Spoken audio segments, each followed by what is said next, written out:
everyone. Welcome to NLBP TV. Today we are with Ruth Ratliff, voice professional, sound healer, speaker, and author out of New Jersey. And we are also with Alyssa Martin, intuitive life coach, voice teacher, and certified, heart Heal Your Life instructor. I'm sorry about that. I wrote it very quickly. Out of Pennsylvania. They are both members of the Natural Life Business Partnership. And I'm going to tell you a little story about how they ended up here today. And we're going to talk about voice and spirituality. I was with Alyssa actually at a regional dinner. And she was actually sitting across from me, and she was talking about voice. And it was actually earlier in that day, I think I did the member spotlight with you, Ruth, or it was like somehow you both crossed my paths, which is the way it happens, right? And you were talking about voice, and I was like, oh my gosh, I should have you guys meet each other, because this just came up in another conversation about like how voice is a part of your spirituality. Some people say it's the way they pray, it's the way they meditate, it's, all of these other things. I should start the conversation by saying I know nothing about voice and have no ability whatsoever when it comes to music. So you guys can talk amongst yourselves, but I really wanted to bring you guys together. I know you've met since, but I kind of wanted to bring you on a panel because I thought it'd be kind of fun to start doing these panel discussions when I see that there's like synchronicities between our members or a thought. And I'm like, well, if I'm wondering about it, I bet you a lot of other people are too, which is the whole idea of NLBP TV. So welcome both of you. And thanks for coming and being on this panel today.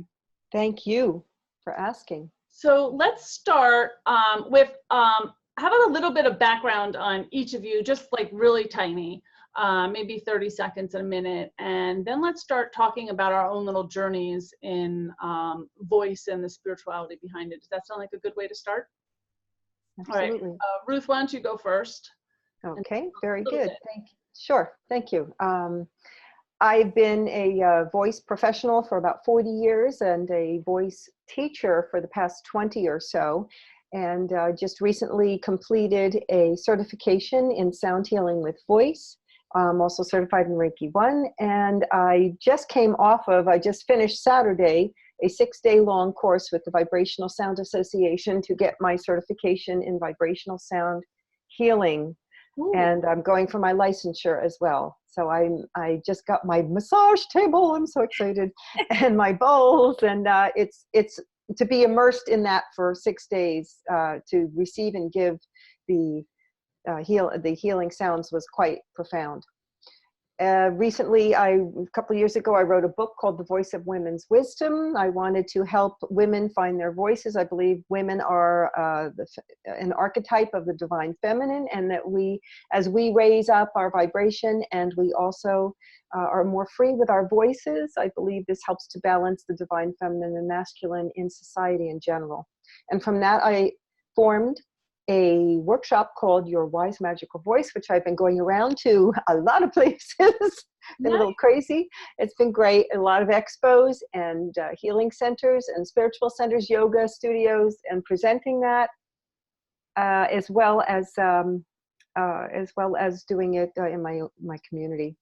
And how I found out about Alyssa, this is a synchronicity, as you say, to dovetail into what Camille was just talking about, is that from one of those expos, the Empowered Light Holistic Expo I just did at the end of April in Philly, one of the people there has a YouTube channel that he asked me to come on his show and be interviewed, the Nature of Reality TV. So I said, sure, why not? And I was checking out the channel, and I'm looking through the videos, and I'm seeing Alyssa Martin has previously been interviewed by this guy. I was like, okay, I guess I'm meant to do this interview and to connect with Alyssa. I love that. Said, you can't make this expletive, delete it up. I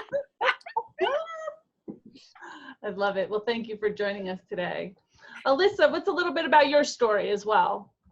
Oh, wow, that is so impressive, Ruth. I'm like, oh, it's so beautiful. I have been more of an experiential learner. So I did have vocal lessons growing up, but I was born singing.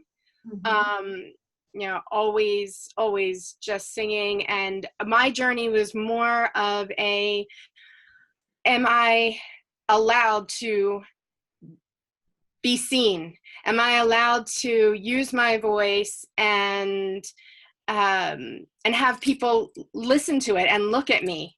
Because I was so super shy. Okay. That my whole journey was about being able to use your authentic voice. So a lot of my training is through just experiential singing in a band and allowing myself to come more and more out of that shell. And then also I have a history of anxiety that comes from the shyness, that comes from putting myself through a lot of filters before I was able to share what was on my mind and in my heart. And so about 10 years ago now, I got into the work of Louise Hay, who really is one of my mentors. So I loved her work so much. It really helped me change from being in so much fear and anxiety to just being more and more every day of my authentic self and using more of that authentic voice. And so I got certified to teach her work, and I am certified life coach in her methodologies. I'm also a vocal teacher to youngsters, to teenagers, and my students start at 8 years old at School of Rock in Doylestown, PA. Nice. And that has been amazing. And so now I am blending the two work together, because my life coaching, even though I was teaching people how to use their authentic, the voice within, and it wasn't really a musical aspect. And then I had the musical aspect, like being in a band and singing and writing music, and then also teaching the vocal lessons. And now I am blending the two together. And so I developed the workshop, Discovering Your Authentic Voice, where we are going to be. And what you said, Camille, I was like, ooh, we need to address that you are using your voice. You're using it. I mean, what? Yes. Well, I agree with that. I thought the same exact thing. I thought the same thing. It has nothing to do with whether you can sing or not. Yeah. Or whether you think you can sing. But I won't sing for any of you. Yeah, I hope you go into that, because what you've created with NLBP is a huge voice. Yeah. It's a huge voice. Throat chakra. Throat chakra, yes. Yeah. So I'm really excited to be here and to have this synchronistic coming together, and I just think the world of both of you, so I'm excited to be with you. Excellent, thank you. Well, it was, and even as you were telling your story, I was like, yep, this is it. This is why I felt that they needed to meet, because you were talking about your journey and finding your authentic voice and teaching the kids. And then I had, Ruth, was all about finding your voice and, speaking the wisdom behind it. And I was just like, oh my God, they're on the same journey. It's just different states and different places. So I want to talk a little bit about your experiences. We can kind of go anywhere with this, but I'm really curious about the voice and the sounds when you talk about being a sound healer and how you're creating those sounds and how that connects to spirituality. Does that make sense? Like how your voice, especially like in churches and everything, there's churches that, sing and it's part of praying, and it definitely brings you to a different place when you sing. Even me singing in the car alone where no one can hear me, it definitely calms the soul. Can you talk about on that, or even why it happens, or how it happens, or how it's closer to spirituality, either one of you? Yeah, Ruth, take that one. I think you're thinking about that. At least partly. I certainly can speak to some of the science that I've been studying. Okay. There's a couple reasons for that. When the study of cymatics, which is the sound of how sound affects vibrations, how vibration and sound and your voice affect matter, and therefore your body and your cellular structure. And also the study of human bioacoustics. Your voice literally is a representation of who you are. So that's one piece of it, is that you are, when you are chanting or toning or singing a hymn in church, you are expressing you. Literally, it's you, because your life force energy is carried on the voice. It can offer us a much deeper experience of our living instrument. And I remember I did the study of human bioacoustics, is, just to give you a brief background on that, is they have found out that the voice is literally a holographic representation of your state of health and wellness. And it also is a representation of your emotions, your experiences, your intellect, and so forth. You can tell so much about a person by their voice. You could tell, you know, their emotional mood, you know, if they're lying or not. You can, Yeah. if they're tired on the phone. You don't even have to know them or That's see them. true. You can tell a lot about a person by their voice. You know, where they're from, you know, if they are, how much education they've had. So what they have found out is that this woman, Sherry Edwards, is the scientist that did the work behind this. She devised a computer program that if you speak into a microphone, that will spit out a graph, produce a graph with high and lows in it, which are representative of frequency-based biomarkers. And those are representative of your state of health and wellness, like where you're out of balance. It was fascinating. I had to, Make an so app I, for that. well, she does. You can buy it, but unfortunately it's Windows. You have to have Windows. I would have had it already, because I can't wait for her to come out with, you know, one for Apple, because I'm dying to get it. Wow. Yeah, you can get it. So I did find a practitioner, and I had blood work done a few months before that. And the results of the voice print exactly matched the results of my blood work. That's crazy. Yeah. So there is that. That's the one piece of it. That's why there is this feeling of bringing your soul out. Literally, you're bringing you out in your voice.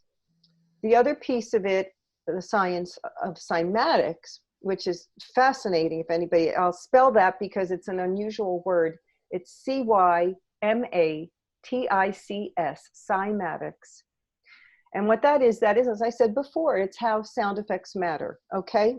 So they've done tons of, one guy, his name is John Stuart Reid, he's in the UK. He's a very brilliant scientist who has studied this extensively and has also made this wonderful machine called a cymoscope.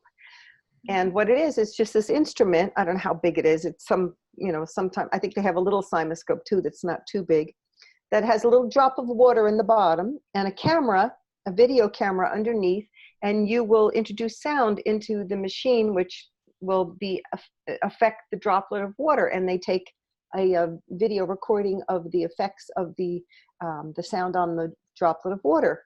And each and every sound creates this amazing, beautiful pattern of geometric, sacred geometry. Then they call them sonic mandalas. And our voices also do this. Our voices especially do this, make these beautiful, beautiful geometric patterns that would put a snowflake to shame, literally. And so it's a very complex pattern. So that, if you take a reverse engineer that back to your body, when you make sound, we're 72 to 80 something % water depending, right? Yeah. You're literally bathing your body in these beautiful patterns. And not only that, but you're also bathing your body in higher vibrations, because our voices, the frequency of our voices is much higher than the frequency of our body. So you are bathing your body in higher vibrations and in the form of those beautiful cymatic patterns, those mandalas on the membranes of the cells.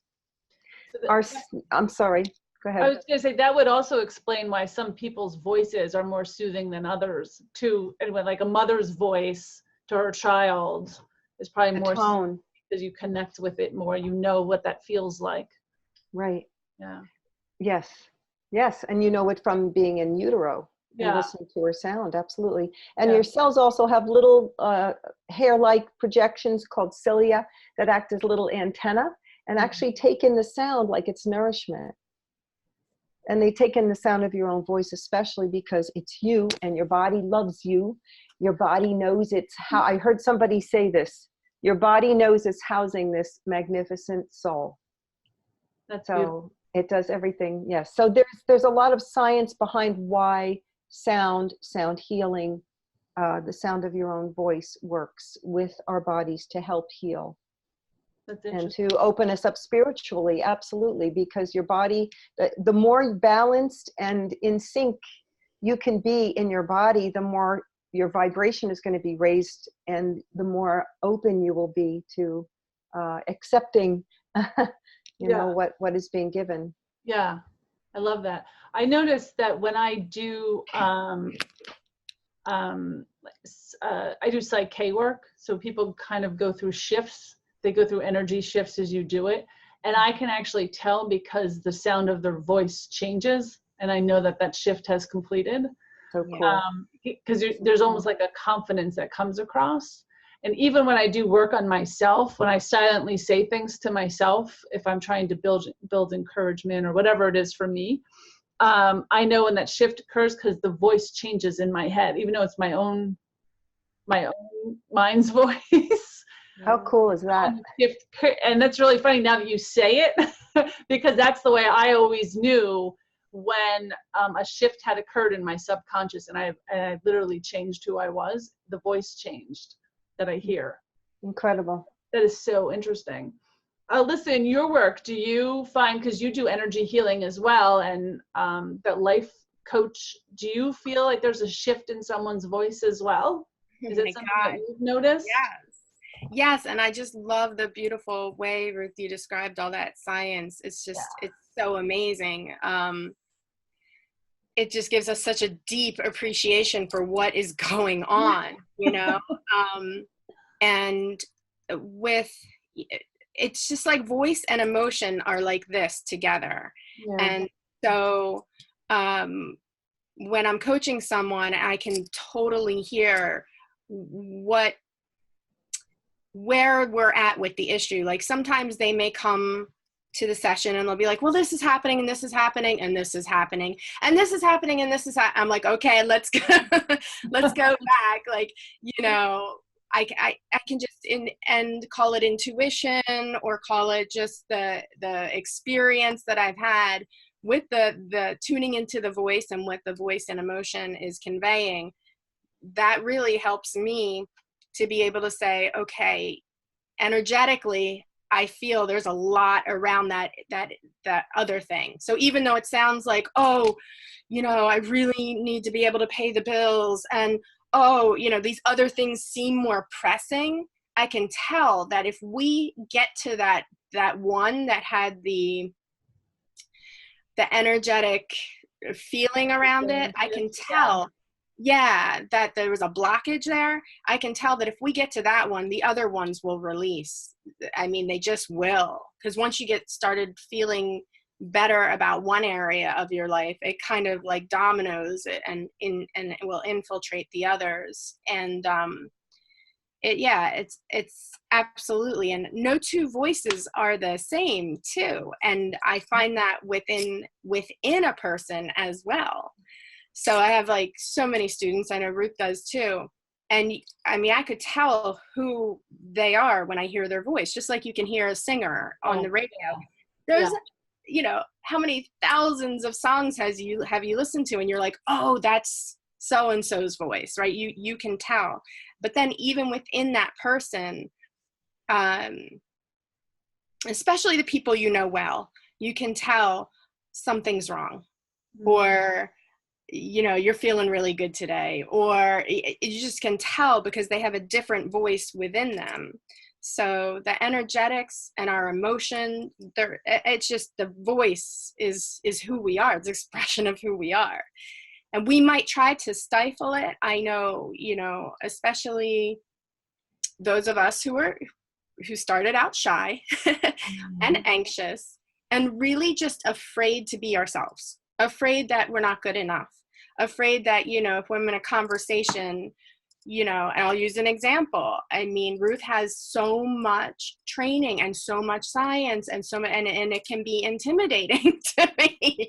And I can tell myself, well, you know, are you really good enough to be on this panel? Are you, and you can start to have these thoughts, right? Mm-hmm. And then it is our responsibility to ourselves to really kind of dig into the energetics of what's going on with that. And for me, it always goes back to our thoughts. The thoughts then become emotion. And so now, where did that start for me? That science is better than what I have to offer, or, you know, and can we all meet in and show up with what we have, have a seat at the table, have a voice in the conversation, allow ourselves to be heard, right? And just trust that we all have something to contribute, right, to every conversation. Oh, so, absolutely. Yeah. Absolutely. Go ahead. That's interesting that you say that, Alyssa, because I struggle with that as well. And you know, when I'm just spewing out factoids, I'm spewing them out beautifully with a lovely tone. No, and I'm imbuing them with my energy and my excitement, indeed. And I'm adding my own flair of my own experience. But I have had to go through quite a bit of my own upset about that too, about, oh, am I good enough? Who am I to do this, to take on this mantle, to, you know, because I'm getting all these messages like, this is, you need to do this, you should be doing this, you should be getting out. I'm like, really? So when I hear you speak, I think how beautifully off the cuff you speak. And that's always been a piece for me, where I feel like I'm from my background as well, stifled a little from the not feeling good enough, being suppressed, and having that self-doubt. So we all struggle with that. We all. And, you know, I think that's the thing. You are honoring me. You're seeing, you know, the namaste, right? The divine in me. And I see the divine in you and in Camille. And that's the unique expression of the divine in each of us. And that's what you say. We all have something to share at the table. And it's our own unique flair, our own unique expression. That's beautiful. Thank you for that. Thank you. For both of you, when you sing, when you allow your voice to be free, do you feel more freedom and less of those limiting beliefs in your song when you are singing? Either of you? Do you want me to go first? Sure. Go ahead, Alyssa. Sure, please. So when I'm in that place, like the sweet spot, yeah, I don't even know that I'm on planet Earth anymore. I am just, like I say, it's better than any drug I've ever done. It's better than anything, because it is, I don't even know I'm here anymore. It just complete oneness, like with, and it's crazy. I used to wonder what that's about, and, you know, getting into spirituality and getting to understand it more. And what Ruth is saying is, yeah, I feel like it's connection to, like, what they say is, when you do what you love, time disappears. It just, yeah. I mean, you can do what you, and that's part of it. And I know that's part of it. The other thing is that I had a session with a really awesome intuitive Bill Foss, and it was when I started getting into the spirituality. Now I'm a rock singer by, you know, trade. I don't know, by what? Trade? That's what I you know, I'm able to belt it out. I'm able to do heart, you know, like Led Zeppelin and you know, really get loud. But then as I started to get into spirituality, I started to really appreciate some of the softer tones and Kundalini music, and just these beautiful mantras where they'll sing the same mantra for like 10 minutes, and it's just like so soothing and beautiful. And I started to get into that. And I was talking to this healer about it, and he said that makes total sense. He's like, imagine like what you're channeling at the moment. So there's two kinds of energy that I can channel. And he helped me so much by saying this. When I am that rock star, you know, belting it out, you know, and it might be in a bar, it might be, you know, whatever. That is goddess energy. That's like I'm receiving the people looking at me and that type of thing. When it is the healing music, it's Divine Mother. And so to actually kind of feel my head, I'm trying to feel it come through me and say, now I'm embodying Divine Mother energy. And so it comes through more gently, more soothing. Do you know what I mean? That's beautiful. Yeah. That makes It was so helpful to hear that. Yeah. That makes total sense. We just had a business intensive, and we ended it with someone who chants, and I couldn't even tell you what type of chant. And I've gone to more than one retreat where people have ended it in that way. And it's so, I have no idea what they're saying, but it's so soothing. Like you're being brought along with them, you know, through this journey. It's beautiful. And I guess they're healing sounds. Just, are they different tones, like in music speak? Is it a different tone that makes one different than the other, or makes our body react to them like they do in chanting?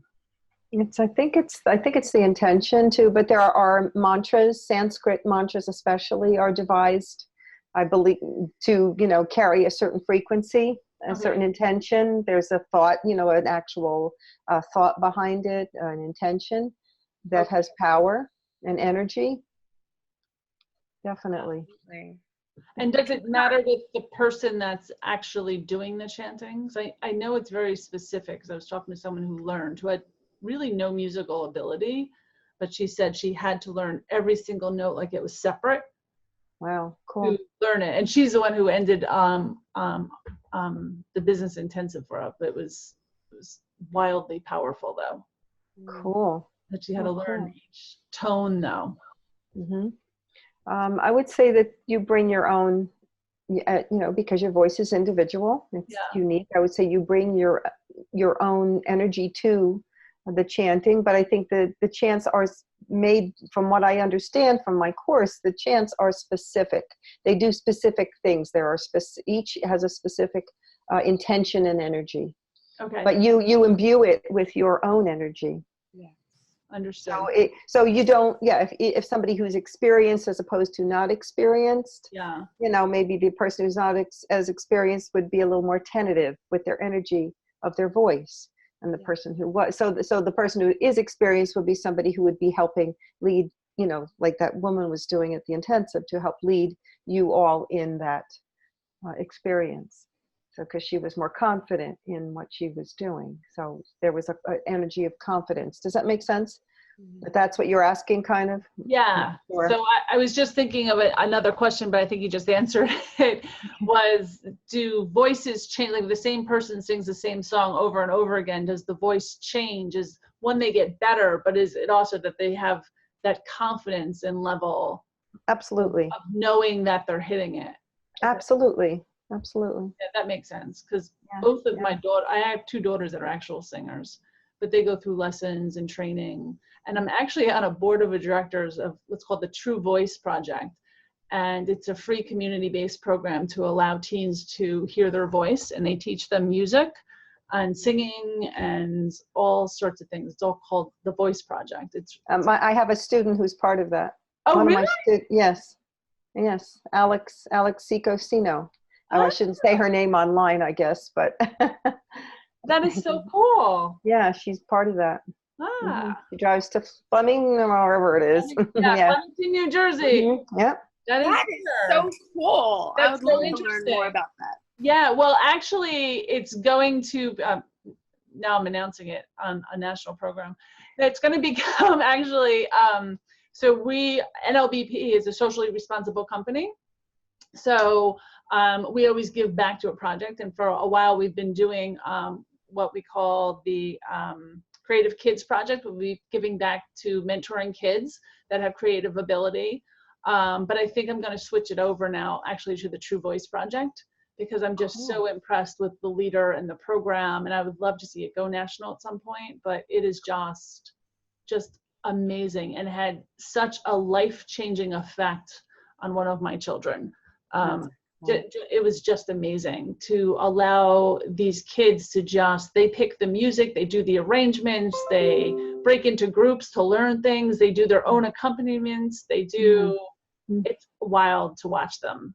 You know, I don't know much about it, but it's all, and every song is different, and it's mixed, and it's for teens. You can enter at 13 and you can leave at 17, and it's free for anyone.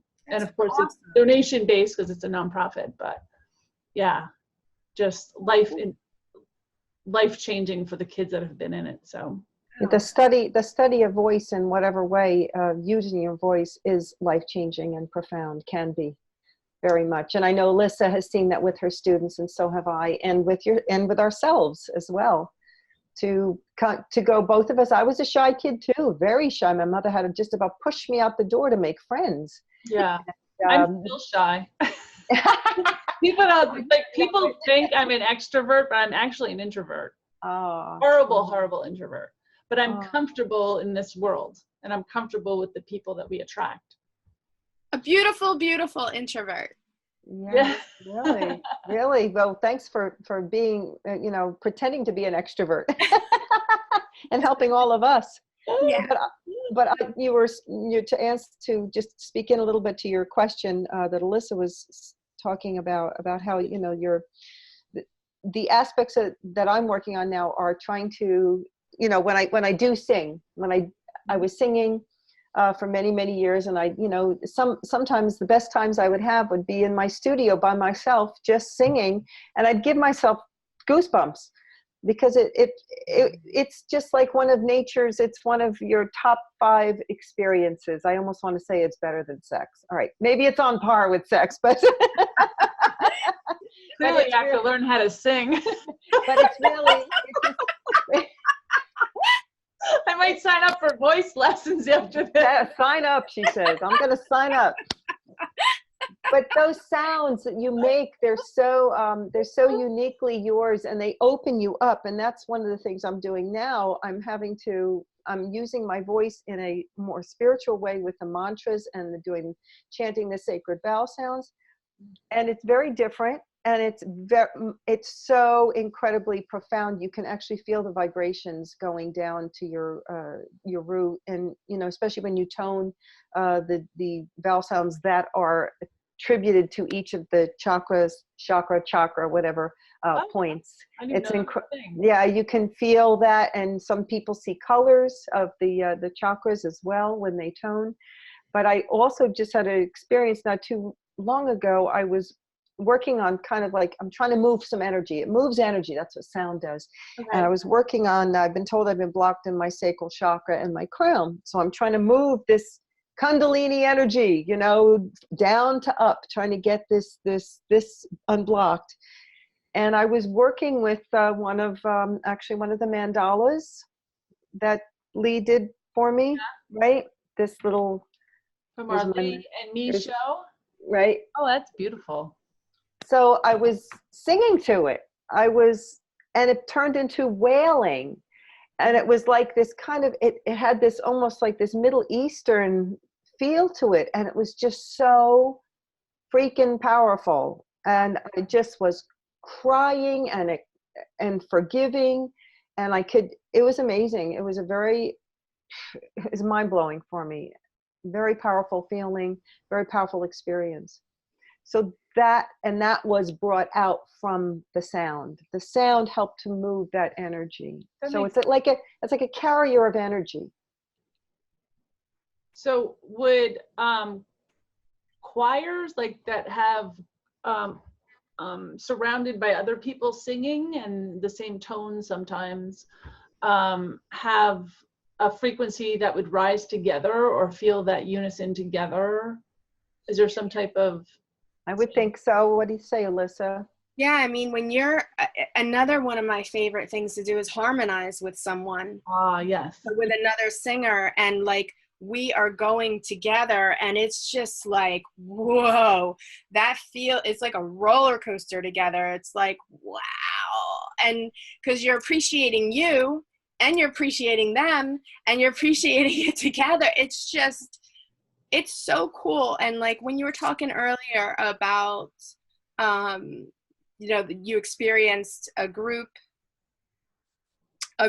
kind of chant. Oh, yes. When we're all, even if we're not harmonizing and doing the beautiful things that a choir does, soprano, alto, all these things, we're all coming together, very primal.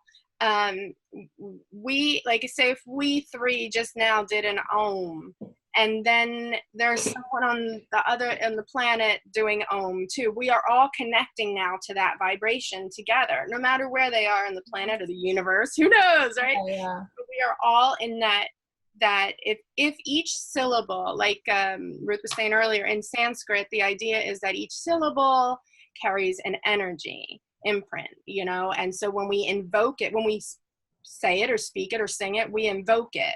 So if we're all invoking it at the same time, we're all like on that same current frequency vibration. I get it. So we're connecting with like-minded people. And it's the same thing if we want to connect our thoughts. If we want to be in meditation now, we're connecting with other folks who are meditating. We're in that same frequency. Where if we want to have a denser thought about life sucks or whatever, now we're connecting with all those people. So right. Yeah. So when we're in a room and we're together, like you could probably feel it, Camille. It's like your own experience and a collective experience. In your own experience, you might have the inner critic who's just like, oh, am I doing this right? Like,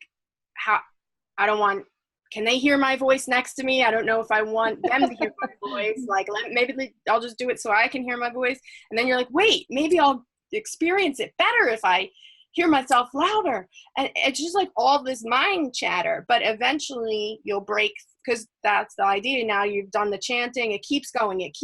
So now you've had a chance to break through that critic. And now you can get to that next layer. And that next layer may be like, oh, I'm now with all these other people, and you get to that point. And that's kirtan also is a practice where they'll you have people playing music and doing the chanting, and then they'll say something and then the audience says it, and they go back and forth, and it's in Sanskrit. Times. And Krishna Das is a famous kirtan singer, and we have a bunch locally too. And you get into such an amazing state, and they even play with the speed of the music. So it might start, you're chanting slowly, and then it'll get to everybody's like jumping up and down, and then they'll slow it back down. And you know what's cool? At the end of the song, they don't clap. Nobody claps, because clapping kind of like clears away the energy. Yeah. So after the song ends, everybody just kind of is like, wow. And kind of feels what we just created together. It's so cool. That's so interesting. I was taught that clapping clears energy.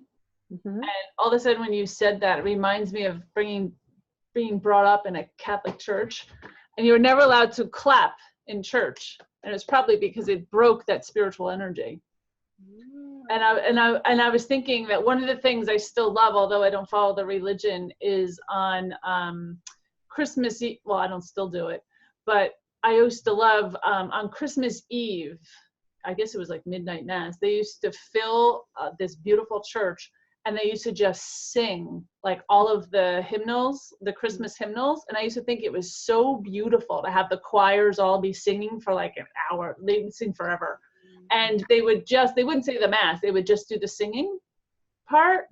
And I used to find it to be so unbelievably spiritual, which was interesting because I didn't follow the religion, or I wasn't there for a spiritual religion, like for the reason, but I just found it to have all of these souls together listening to these hymns that were clearly for their holiest day. Well, it's actually not, it's their second holiest day, but it was just this wild, it was wild for me. And it's still you were actually getting a sound healing session doing that. Yeah.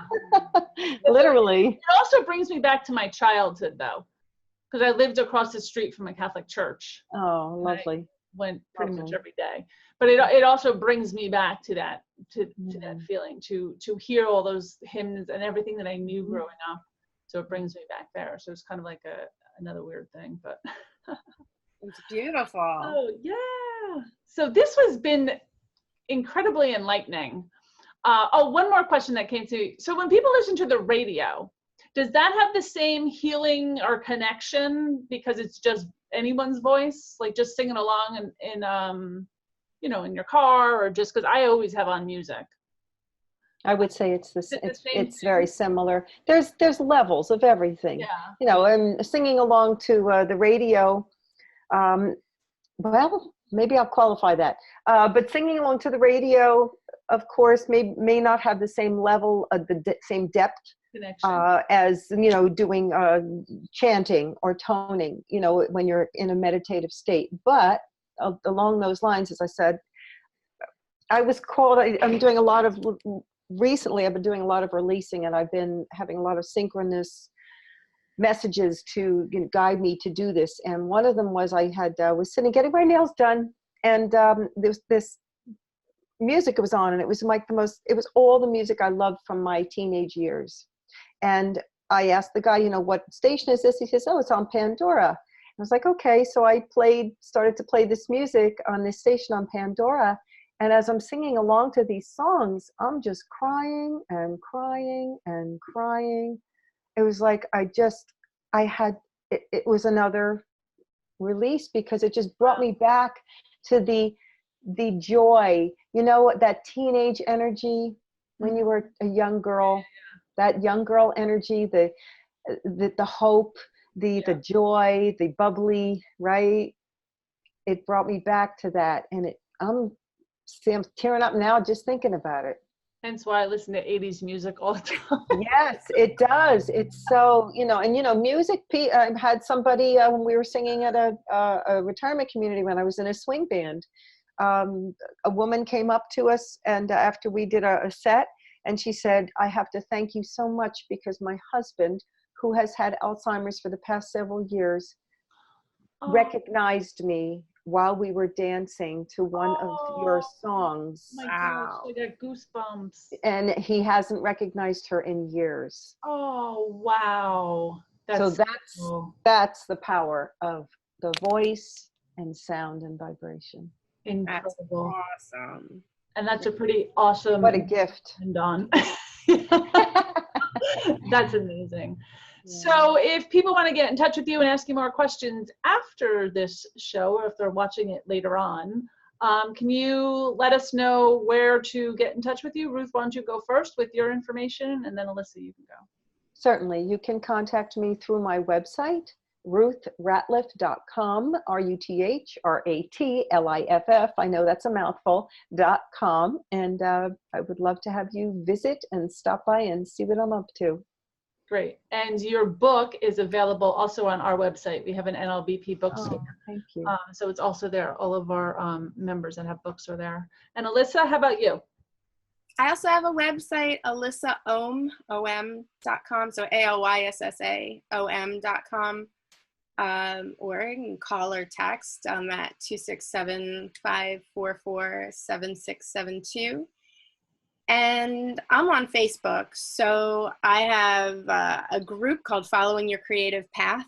That's on Facebook, and as well as my personal page and the Happy Mystic page. So you can find me out there for sure. Excellent. Thank you. Thanks to both of you for joining us today. This is really a fabulous discussion. I'm so glad we decided to do it. Absolutely. Thank you so much. Thank you. Thank you. Namaste.